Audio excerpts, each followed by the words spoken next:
So for a back squat, it is a movement where we're taking a barbell from my back, or it's on my back, and I'm going to sit into a squat. So just like any squat, the width of my feet is dictated by my own hip anatomy.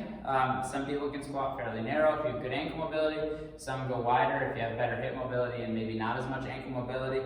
The degree of your toes turned out is also up to you. You don't want to be way too far out to the side. You want to be closer to toes straight ahead, but a couple degrees out is great. Now, from there, you can typically take this out of a rack. You can also clean it. If I clean it, it gets to my shoulders, goes overhead, and comes onto my back. It sits on my traps, not on my neck. Now, from that position, I want my hands to be fairly narrow as I can, where it's not bothering my elbows or my shoulders.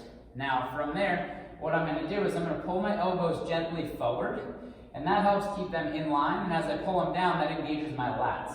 Now, just like any other squat, I'm going to exhale.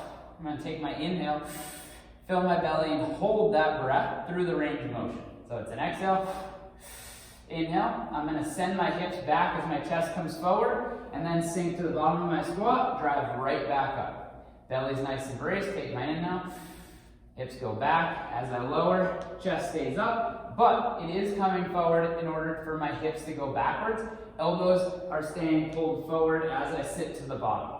Just like any squat, the weight stays well balanced on my feet. My head stays neutral, which means I'm looking straight ahead or slightly down, but I'm not staring straight down. Also, I'm not staring straight up. I'm basically looking at the horizon or a little below it, and then focusing on one spot from there.